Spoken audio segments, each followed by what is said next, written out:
Great evening, everybody. This is Andre Ebron, the host and the founder of the Drawing Board podcast, where we talk about family, relationships, ministry, community, and career. Tonight is going to be a little different tonight. Instead of me having a guest on the show, I'm going to put myself on the couch and ask myself those tough questions, share with you all some of the things that have led up to me writing the book, The Drawing Board, allowing me to start the podcast, and now we're journeying to the experience. We're journeying to the conference coming up June 22nd, 2019 at King High School in the auditorium. We're expecting close to 300 guests. We have sponsorship for now close to 50 scholars where they'll be able to come for free. We're going to have community leaders. We're going to have politicians. We're going to have pastors, preachers, ministers, missionaries. We're going to have youth leaders. Everybody's going to be in the house. Principals, assistant principals. I already see, okay, hey, what's going on, Mrs. Dawkins? She's tuned in. I am live Instagram, and I am live on Facebook. And I am live on Podcast Detroit. I mean, we are everywhere. So I have to introduce my A1 since day one.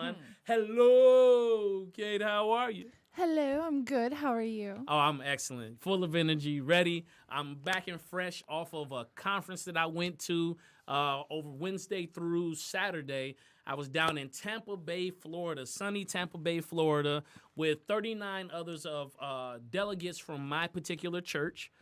We took 20 delegates from Detroit, and we took 20 delegates from Florida. Under my pastor, the chief apostle, Dr. Carolee Dixon, shout out. I see at Kano's International Church. And we went down there with Bishop Jakes for the International Pastors and Leaders Conference. Let's just say my cup is overflowing. I said all that to say I'm doing great.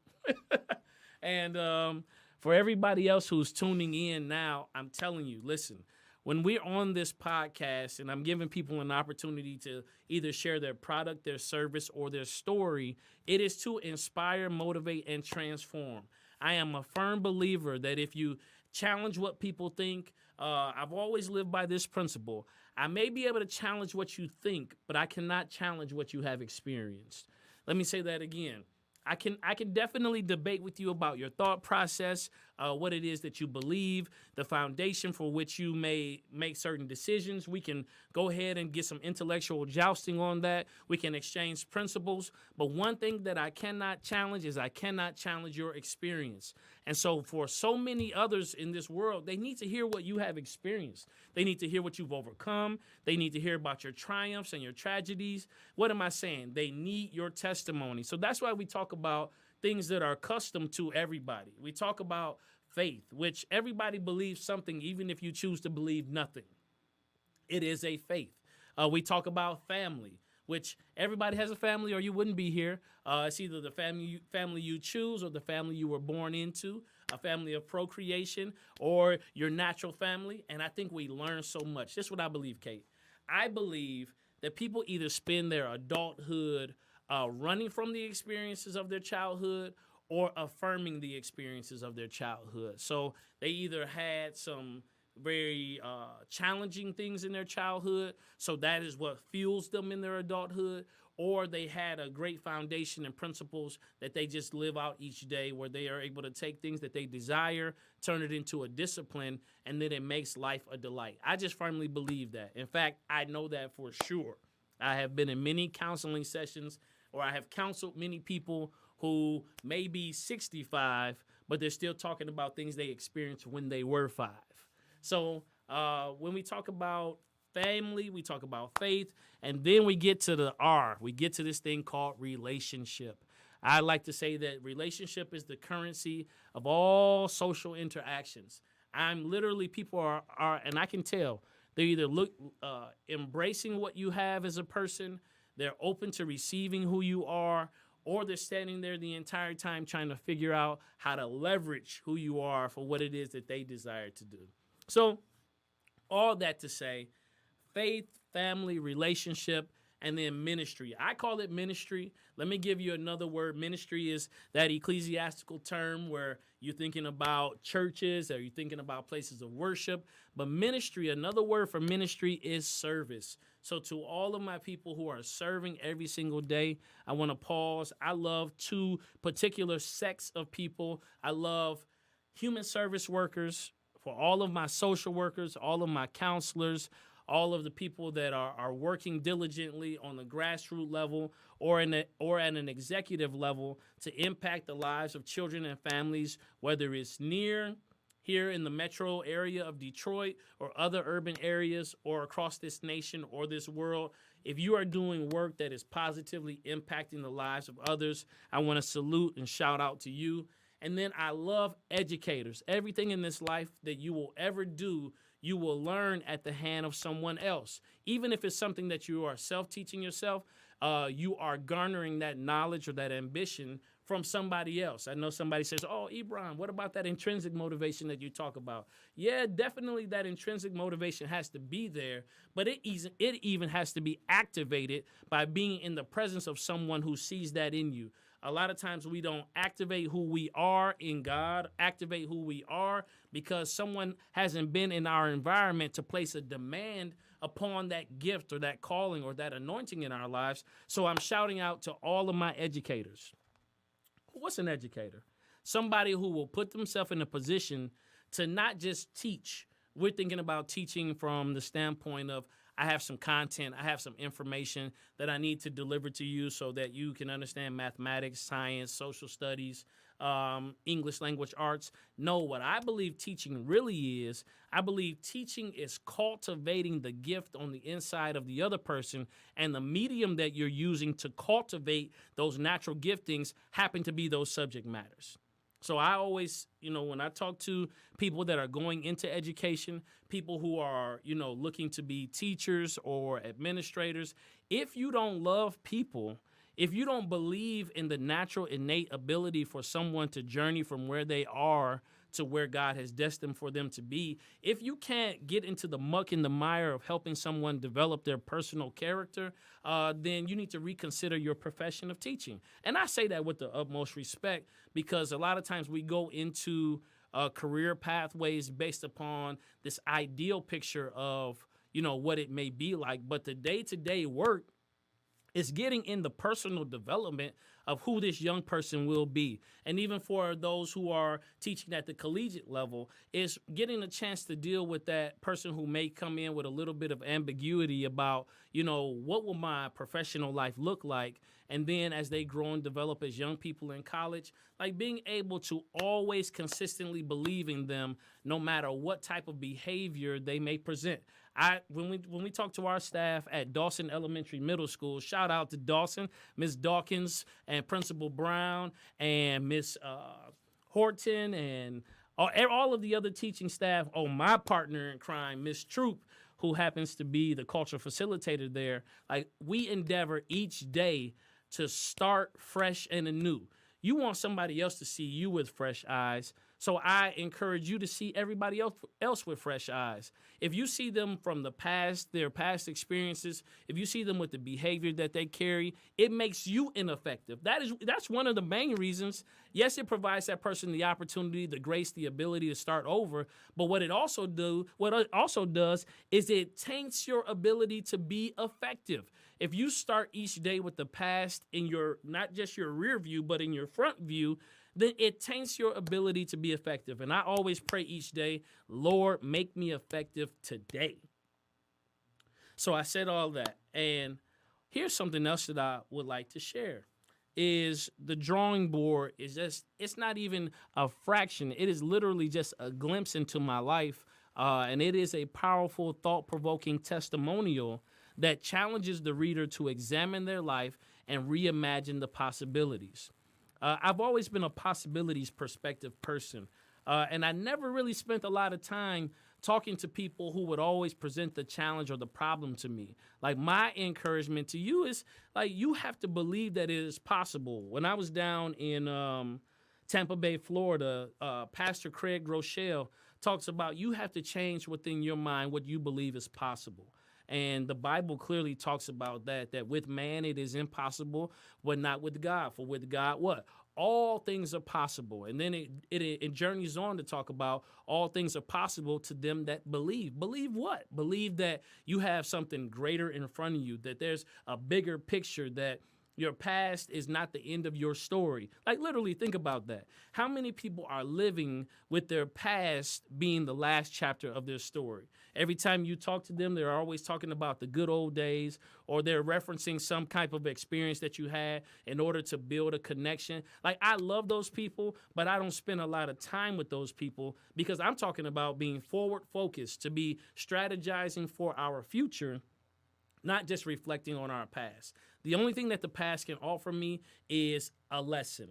Like, literally, from my good experiences, from my bad experiences, from everything in between, the only thing I can garner from my past are lessons to help propel me to my future.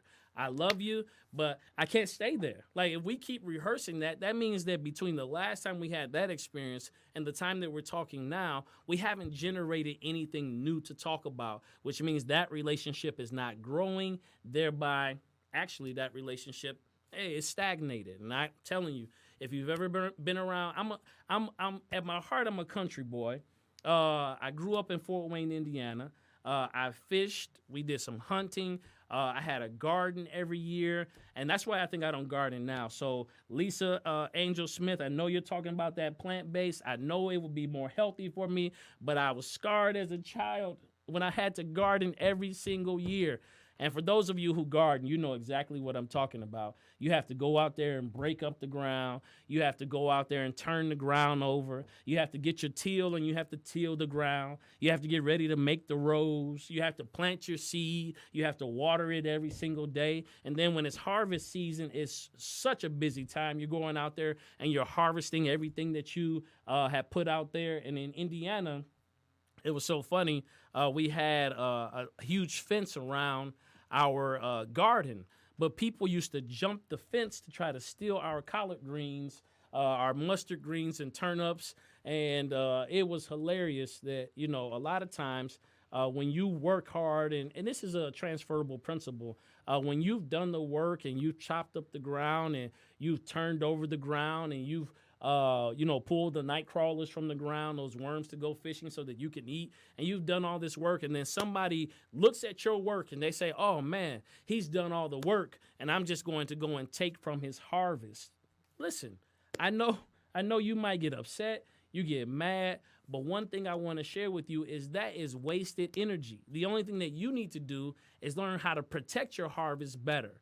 I know we talk about haters a lot. I know everybody's talking about, oh man, shout out to my haters, A1 to my haters, all of that kind of stuff. I don't have a lot of time to be concerned about my haters because I know that they're there and I know that they might be speaking negatively or doing that. But literally, I'm moving in such a way that when you dare to focus only on the positive and not that it negates the negative of what people are saying, but it is not the truth. Now, if it is the truth, adjust your character. But when people are speaking negatively about you, or they may have a certain opinion about you, you should not feel the need to have to defend who you are, what you feel, just because someone else has a different perspective of you. I don't know who that was for, but don't invest a whole lot of your energy. They said this at the conference. Don't invest so much energy in now that you're so preoccupied that you miss next. Yeah, I say that again. Don't invest so much energy in the now that you aren't preparing yourself to get ready for the next. What if the next shows up right now? Are you ready for it? The job that you've been praying for, the opportunity you've been praying for. I thought about this years ago when I first started preaching. That's why they say, be ready in season, out of season. Make sure that you always have a ready word in your heart. That comes from the Holy Spirit, not just something that comes off of mental ascension or your mind, but something that you've actually done some study with, some time that you spent with God. Because what if that opportunity comes and you've given a chance to speak, to impart something into somebody's life, and let's say you're not ready? What happens? That brings me to this point right here. Here's the chapter in the book. I'll put it up so you all can see it. This chapter in the book is called Everything's on Go. Let's take a look at it for a second. It says, you have waited long enough. Do you feel that unction to move? Have you prepared for the success that you have envisioned in your spirit? Are you hungry for the restoration of all that has been lost? That's good news. Everything's on go. Now, when I wrote this chapter in the book, a lot of times when you read books, you have no idea where the motivation comes from. But the motivation for this chapter, it came from a prophetic word that my pastor spoke into my life. My pastor, I was in a service, much like you all attend. We were in a regular, well, no such thing as a regular church service, but we were in service, and my pastor called me forth to speak a prophetic word on my life. And I had a lot of things in my heart that I had been preparing. And when my pastor laid hands on me and prophetically said in my ear, everything's on go. Man, I took that word and I ran with that word. I began to write the book. And when I began to write the book, everything flowed so smoothly. It was some late nights. It was some all-nighters. It was work. But when I think about it, here's something that I would challenge you all to think about. I would challenge you all to think about what is the reward for potential? And this will be in my next book called The Journey Matters. But I have found out that the reward for potential is a word called work. Nobody is just searching for someone just with the raw materials, but they want to know, are you willing to put in the work to manifest that? Like, potential is literally the raw materials that can build, that can be utilized, but the reward for potential is work. And the reward for work is harvest. And the reward for harvest is enjoyment. So all of these things that you have the potential to do, yeah, you need to start doing it. Like, literally everything's on go. I'm going to ask you now, what's your excuse? Okay, are you going to say it's time? Nope. People make time for things that are important to them. Realize that, understand that, apply that to every position in your life. When it comes down to business, when it comes down to your personal relationships, when it comes down to your dreams, your goals, your ambitions, people make time for things that are important to them. Secondly, you have to understand that your goals and your dreams, they're not enough. Like, everybody has goals and dreams, even if their goal, what in your eyes may seem mediocre. Their goals and their dreams, they have them. But what it is that they may be lacking or why they may not be manifesting is the discipline to act on them. There's you can look it up. It's called The Discipline of Doing. I was listening to Bishop Jakes. He has a message called that, The Discipline of Doing. My pastor, the chief apostle, always talks about that you have to be able to hear, that you have to obey God, and then you have to move. And what you cannot do is get stuck in the middle, betwixt and between two opinions.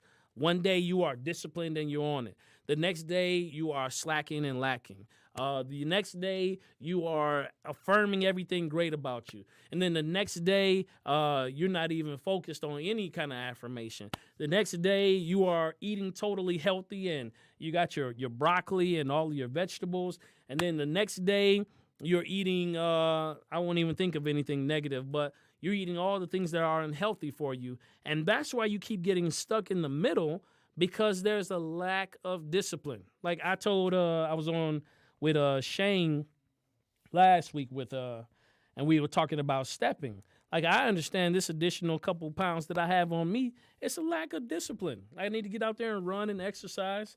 And so I always, before I share the message with you, that's something that I have to eat on my own. Like, I cannot share a message. My pastor always says, don't share a message from theory, share a message from practice, because that's what will be effective. Oh, I see, what's going on, Jordan? I see you're there. Yeah, absolutely, man. Sometimes it's a misunderstanding that individuals have about teachers. And they definitely, especially male teachers. Oh, I understand.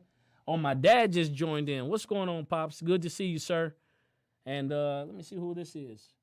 Oh, yeah, Mocha from Detroit. Okay, good to see you. Big J still on here. Oh, I'm glad everybody's still here.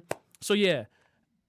Oh, absolutely. Oh, yeah, Kate just told me I got to speak into the microphone. So what I'm sharing with you is just a lifetime of wisdom that I've procured either vicariously by listening to my mentors, or it's things that I've had to personally experience.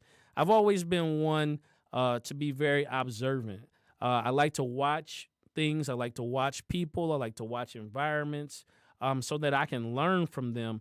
And if I can garner this wisdom from learning from someone else, and not having to experience that for myself, then I'm going to learn that way, because the principal thing is wisdom. But in all of our getting in wisdom, we need to get an understanding. At this point, when we talk about my family, oh man, I have my family is like the amalgamation of a million and one different strengths, as well as some challenges. So I come from like a family where there's tons of servicemen and women. My dad and my mom, both Marines, served in the Marines. And then they went to, my dad is an accountant. My mom was a social worker.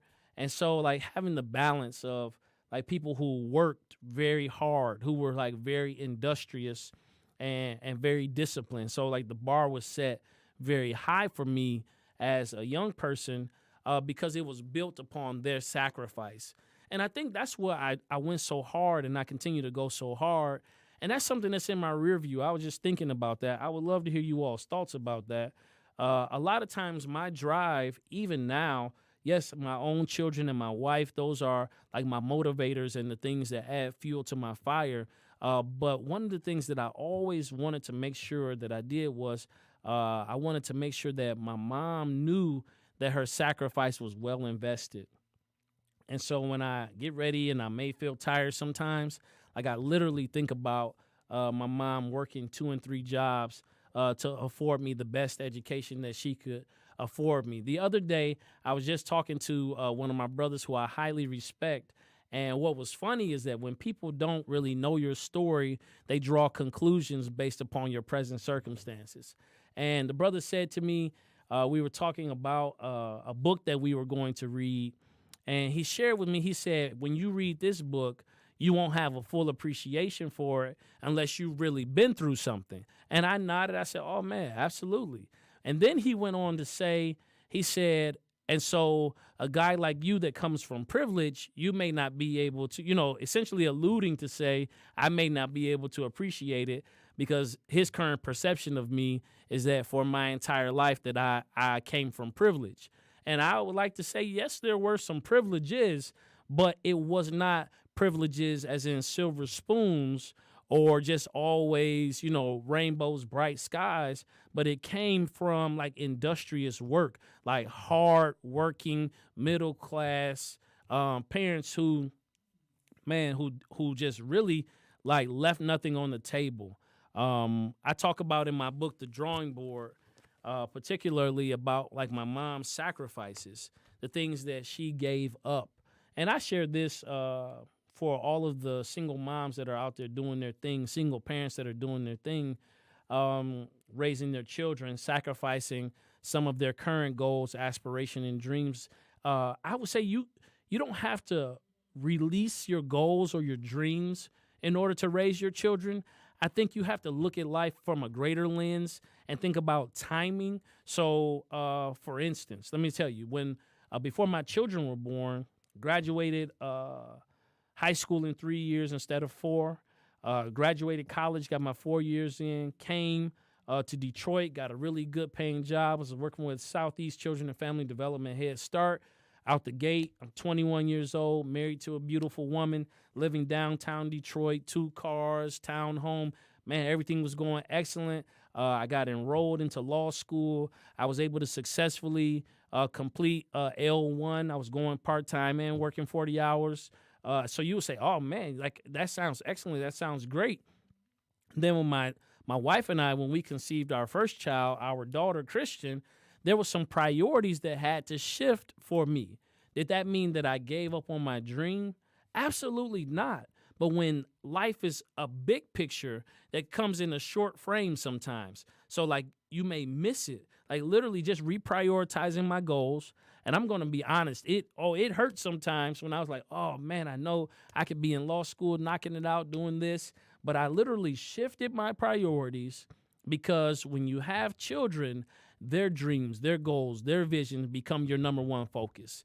And for all of my educators and for all of my human service workers and for those who are doing work in those arenas, I know you may feel sometimes that some of the people you may serve don't have that in the scope, but these are things that I was taught, by my mother. The example that she put forth. I'll go ahead and codify that experience in this. We were getting ready to leave one day. My mother and I was about 6 years old, six, maybe 7, and she got ready to put on this coat. Now it's trending now. Fashion comes back around, but it was a black and gray tweed coat, and it had the little black strap up here. You all may know, and it had a black strap on the wrist area. And so it's a pretty fashionable coat. It was a fashionable coat then, but she had it for several years. And so I was like, "Oh, Mom, why do you keep wearing that same old coat when we get ready to go out the house?" And then she tugged on my brand new coat. I think it was a triple fat goose or something like that. She tugged on my coat and she said, "I wear this old coat so that you can wear this new coat." And yeah, you heard it correctly. So when you are able to shift your priorities, could she have afforded to go on ahead and bought her, any type of coat she wanted, and then made sure that at least I was covered and clothed, and warm? Absolutely. But what she thought was, I want to make sure my son has the best, so that as long as I'm able to fulfill my mission as a mother, then my personal ambition and goals will always have an opportunity to come forth. So you know what I did when I got older and I was able to afford it? I bought her 2 coats. Yeah, absolutely. Because now I was in a position to reciprocate that same love that she showed me. Oh, what's going on, OG? The big fella, good to see you, man. Everything's going on. Everything's going good, bro. So this is what the drawing board is all about. Faith. We talk about family. We talk about relationships. We talk about ministry. And then when we talk about community, Mahalia Jackson has this song, and it's old. I know you all know it. If you don't know it, look it up. But it's called Sweep Around Your Own Front Door. Or as my mom would say, minding your own business is a full-time job. I think some of the greatest community work is done when you steward your own household properly. I know that may sound like counterintuitive, but literally some of the greatest community work that can be done is when you learn how to steward your own house properly and correctly. Like literally, if you're ensuring that your children are doing well, you're ensuring that your wife and or your husband or your spouse is adequately taken care of. If you're ensuring that your lawn and your household is on point, then it beautifies the neighborhood. It makes sure that your children are getting the foundation needed in order to be, nice, caring, loving, responsible individuals.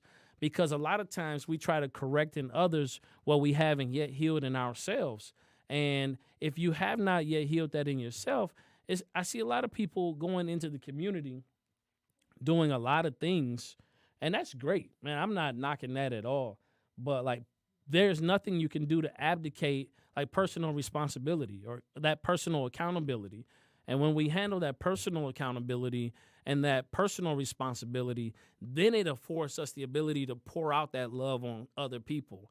The worst thing that you can get or give a child is a broken toy. And so many times we have people who endeavor to do the right thing. Their intentions are great, but they haven't mastered these systems because they don't have proven outcomes. And what you have to do is make sure that you are able to produce a better outcome for somebody else before you start pouring whatever it is that you have into their life. Like, make sure that whatever you're giving to someone else, that is proof positive. Simply like this: don't feed me any food that you haven't eaten first. Like, literally, that's why I don't really do potlucks. I'm just going to tell you the truth. I do not like potlucks because I am not sure what's happening in your kitchen. It's one of those things where, like, even listening to me, for those of you who are listening to the podcast, like, literally, I'm only sharing with you things that are proof positive in my own life. I cannot talk to you about, I can give you some wisdom. I can give you some of my technical expertise as an administrator, as a dean of culture, as a social worker on it, dealing with people on all levels. But when it comes down to talking to you about like parenting teenagers through all of those teenage years, I can only talk to you about being a big brother over a sister and a brother who has gone through those teenage years. And I've watched them and kind of experienced that with them. But literally for myself, I'm just entering into those teenage years for my daughter who's just turned 13. So when it comes to me conversing with other people about their teenagers, I can give you principles. But when it talks about the how to, like literally that's something you're going to have to walk out or talk to somebody with some experience who has been through those years. Like I'm telling you, I'm experiencing with my daughter, and she's going through her teenage thing. And, you know, she's talkative one moment and then she's silent in other moments. And other moments she's talking to me from the time I pick her up until the time we get home. Then she's talking to me once we're in the house, talking to me after she's, you know, done what she needed to do, eating dinner. And literally the whole night I'm in a position of just listening to what she, you know, wants to talk about. Or with my son, and he's talking to me and sharing with me his thoughts, his ideas, and not challenging his thoughts or ideas, and not challenging her thoughts or ideas, but just creating that free flow of expression to give validity to their voice, that what they say actually matters. Sometimes the greatest position you can ever be in is a position of listening. Go ahead, tune it in, do my favorite thing, hit the Hulk Hogan, and make sure that you are listening. And then there are other times where it's like pulling teeth. You know, hey, how are you? Talking to the kids, how was your day? Good. What'd you do today? Nothing. What'd you learn today? Math. You know, so there it varies. But what you have to do is don't get short-sighted and just know that that is one day in 1,000. Like make sure, okay, maybe that day wasn't as productive as you thought, but even engaging every day. My kids know I'm going to ask them, you know, how was your day today? You know, what happened today? And then keenly they know they need to have an answer. What did you learn today? Until, oh, what's going on? I got a lot of people tuning in. All right, good to see you. What's going on, my brother, A5? But everybody who's listening knows that some days you're going to feel like, man, this was an ultra productive day. And other days you're going to have like a million things on your list that you didn't get to.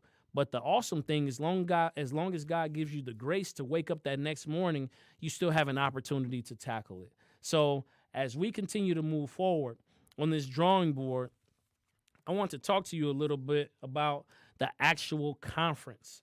So the conference is going to be on June 22nd. Check it out. June 22nd, 2019. For all of my educators, it is the Saturday after the last day of school. So make sure that you come out, get your young people out.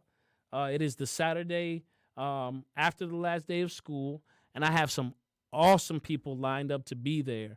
Lisa Angel Smith, she just wrote a book called The Plant-Based Foodie. You can catch her every week, as she always saying she's slanging those plants, right?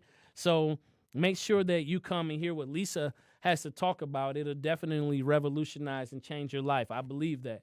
Then we have Randy Rosario, who is the founder of her own radio station, Oso Radio, and she's written a book also called Good Day Goals, and I see there she is reaching thousands, tens of thousands on her platform, encouraging people every morning, giving them positive affirmation, giving them love and light, and letting them know, you know, to get away from the negative vibes, or she calls it that musty energy. So make sure you're tuning in to Randy. And if you're on IG, you're probably already following her. But if not, check her out on Instagram.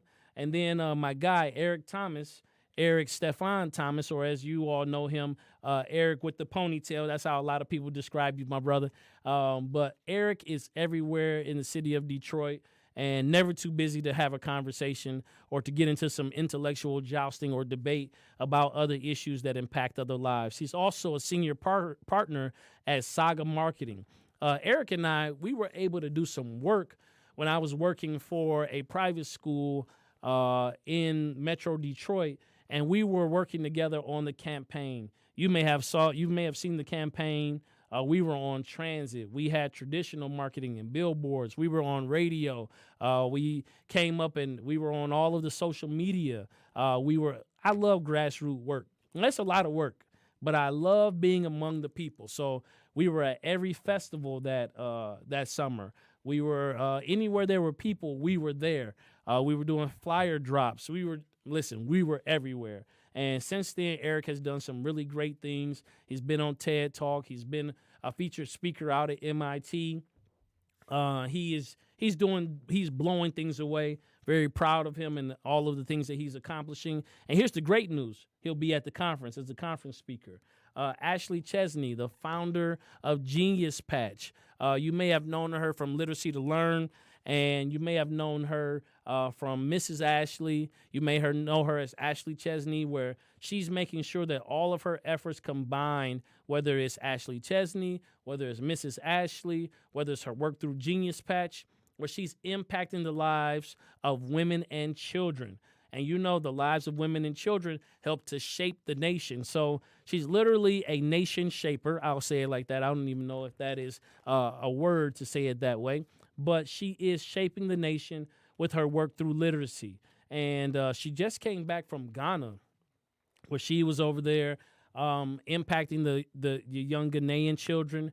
And, man, it was awesome to see all of the work that she was doing there. And what she does is she has several modalities and methods in which she's found a way to engage and facilitate learning, not just for the children, but for also the parents delivering the content. When you make learning fun and when you create lifetime learners, like, you never have to worry about them being successful or not.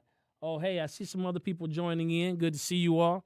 But Ashley Chesney. And here's the great thing. Bam, she's going to be at the conference. Harlan J. Bivens, my man, Harlan J. Bivens for Better Youth Movement Detroit. You all know Jay.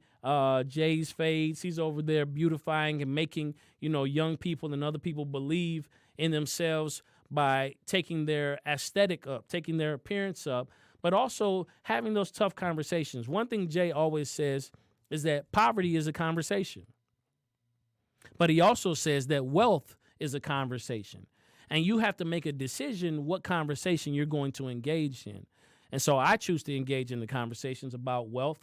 And I choose to be a part of the conversations to rectify, to ameliorate, to correct the poverty mindset. Because that's all it is. It is a mindset that has perpetuated itself in these generations, and it produces this cyclical pattern that turns and turns and turns until it is disrupted, until it is interrupted with new information, that produces immediate results. So now, Jay, can't wait to hear you, my brother. I had him on the show. Everybody who's on here, they've been on the show at least once. Still have to get Randy on here.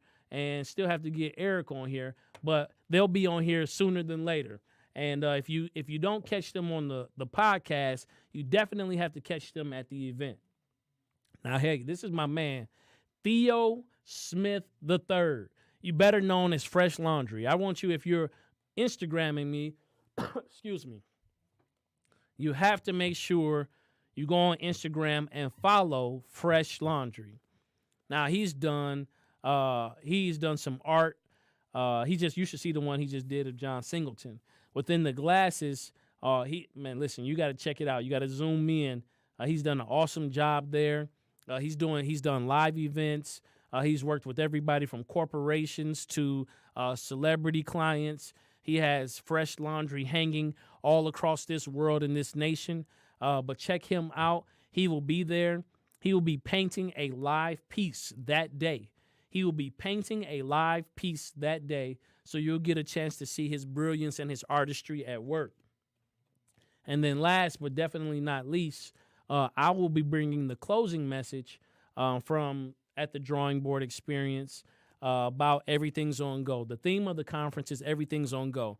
The foundational scripture that's in the book, it's in the chapter. You can get this on Amazon right now, or you can contact me personally to make sure that I'll find you. We can hook up or link up, and I'll be able to give you a personal signed copy. But the scripture for it is, and the Lord said to Abram, this is before he was Abraham, go from your country, your people, and your father's household to a land I will show you. That's Genesis 12:1. That was the NIV version. And the one thing that I think about when it comes to everything being on go is you walking a lifestyle of faith. You may not have all of the pieces to the puzzle. You may not have all of the instructions and directions. You may not know how things are going to get paid for.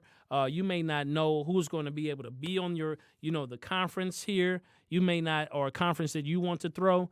You may not know exactly, what you're going to write in your book. But the easiest way to get started is to get started. And get started by faith. Hebrews 11:1, for faith, what? Is the substance of things hoped for, the evidence of things not seen. And that's what I've been able to do, literally. I tell the story about the book now, but it was very funny. I created a post, and I had some professional pictures taken. I created the cover myself, everything. I created a post and gave a release date on when I was going to have the book available. And literally, then I began to write it. Now, if you want to write a book, I can almost guarantee you that somewhere in some notebooks or some napkins or paper towel or within your phone, you have several notes or ideas or thoughts that you've scribed down, reflecting like, oh, man, that was interesting. Oh, that was thought-provoking. Oh, man, that challenged me. Oh, I would love to give a perspective on this. Like, literally, just combine all of that. I have probably about 20 to 30 pages that I edited from the drawing board, the book that's still in Word form. When am I going to use that?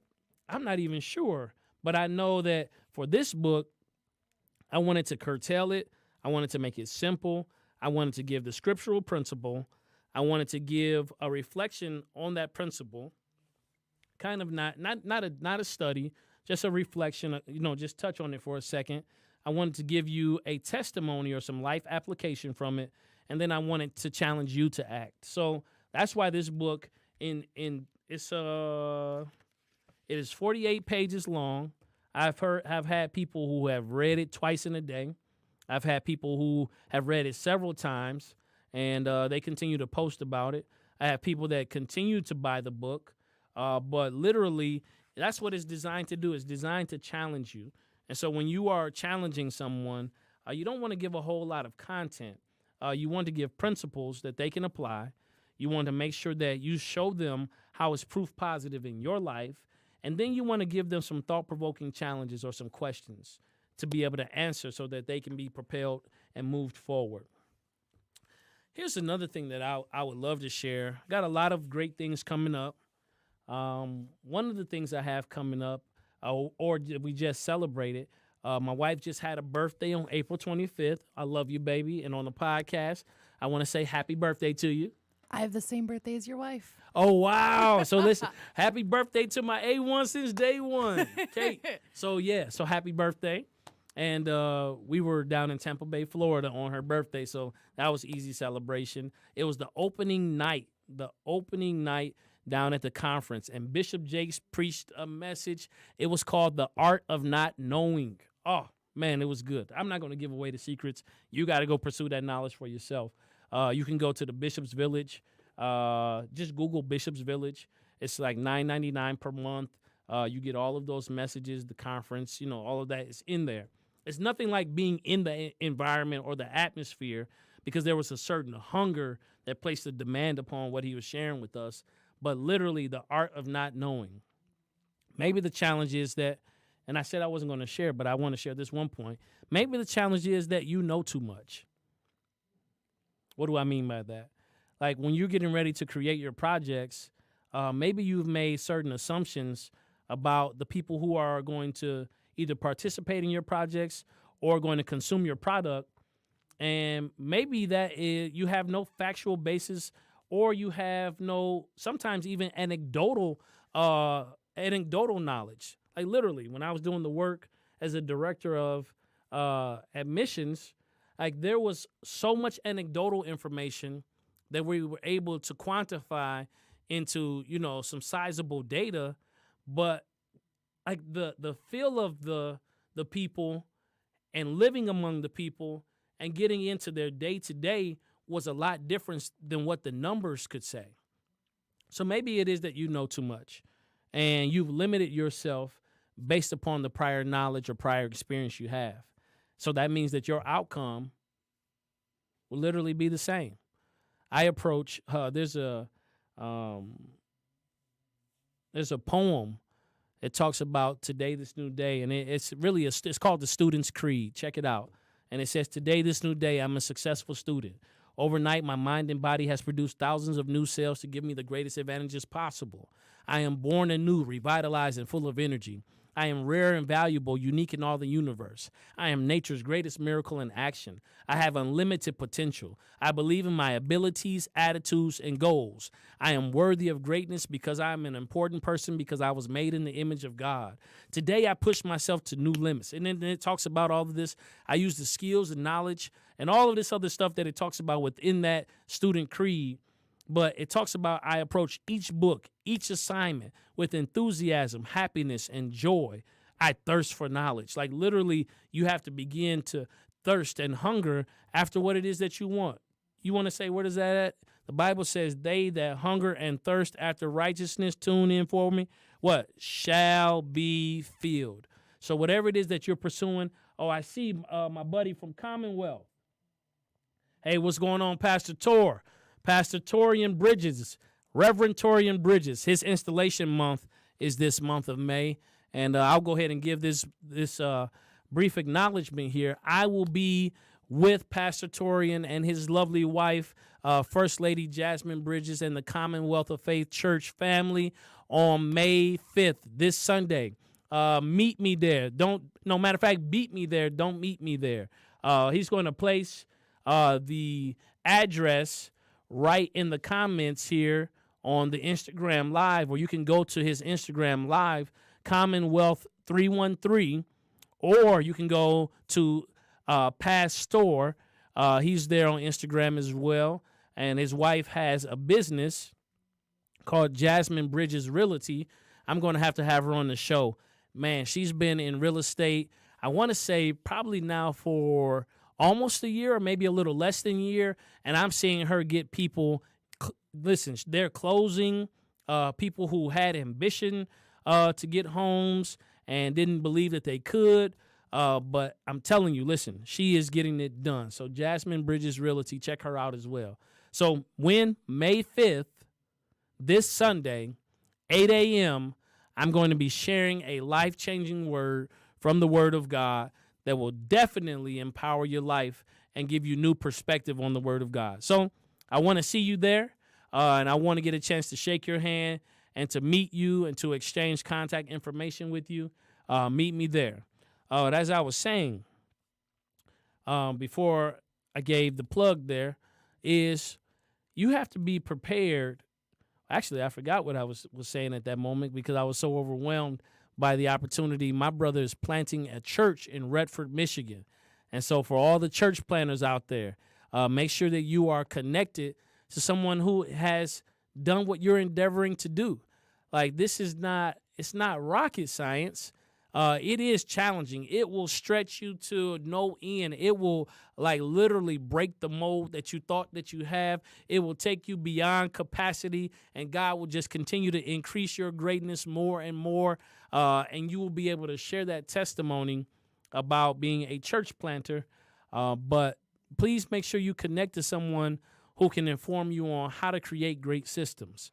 My brother, Pastor Torian Bridges, excellent communicator and able to really take your vision and move it forward. So, yeah, make sure you get in contact with him. Since I'm talking about May, this May, starting tomorrow, listen, the baddest pastor in the land, I like to say my pastor, your pastor, the world's pastor, the chief apostle, Dr. Carol E. Dixon, will be celebrating 45 years in full-time ministry and 35 years pastoring the same church, Kano's International Church, 6650 West 4th Street, Detroit, Michigan, 48209. You come out Wednesday nights. Our services are 7 p.m. Sundays, our services begin at 11 a.m. If you want to get into some intercessory prayer, on Sundays, we start at 9 a.m.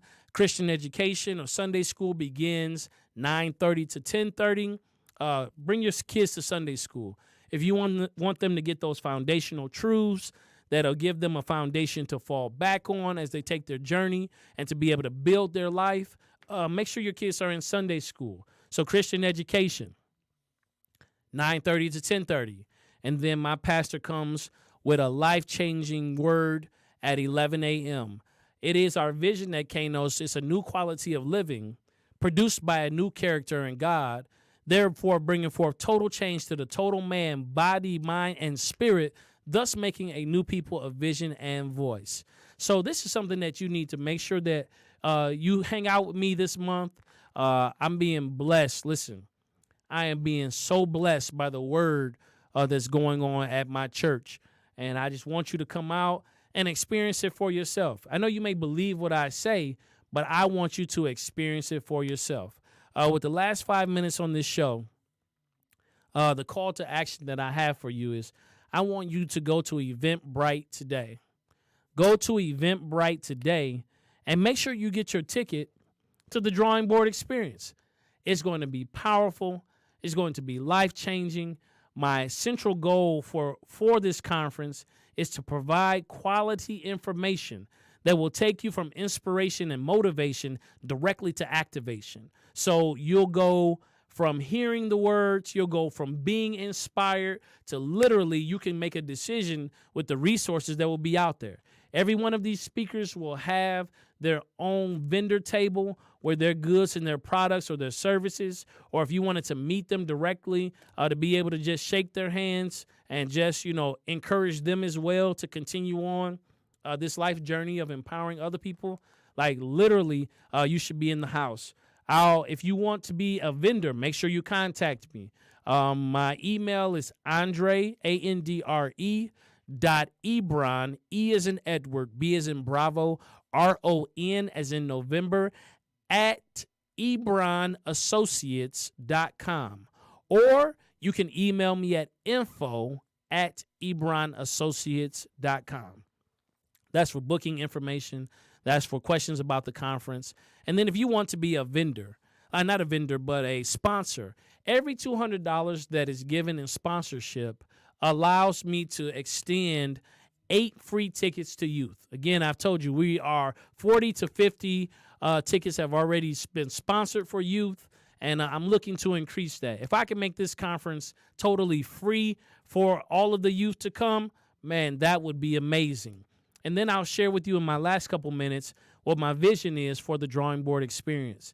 Listen, the Drawing Board Experience Detroit, I wanted to bring that home because that's where I am, because that's my home. That's where, we've put down roots and we've put in a lot of work. But we're going to take this across the nation. So we're going to have the Drawing Board Atlanta 2020. We're going Drawing Board Cleveland. We're going Drawing Board Los Angeles. We're going Drawing Board Dallas. We're going to all major metropolitan areas, particularly urban areas, to bring this message about provoking thought and challenging people to reimagine the possibilities. I am Andre Ebron, and I am humbled to be the founder and the host of the Drawing Board Podcast. Make sure you get the book on Amazon. Make sure you register for the conference on Eventbrite. Make sure you reach out and let's connect. If you'd like to collaborate on some things, I am your next event. Drawing Board Redford. My brother said we need to have a Drawing Board Redford. Absolutely. So if you would like for me to come speak at your church, speak at your event, to MC, a great event that you have going, I'd love to participate in your vision, and I'd also like to integrate you in what I have going on as well. So my closing statement is, remember, your future is not behind you. It is not before you. It is within you. I am Andre Ebron. God bless you.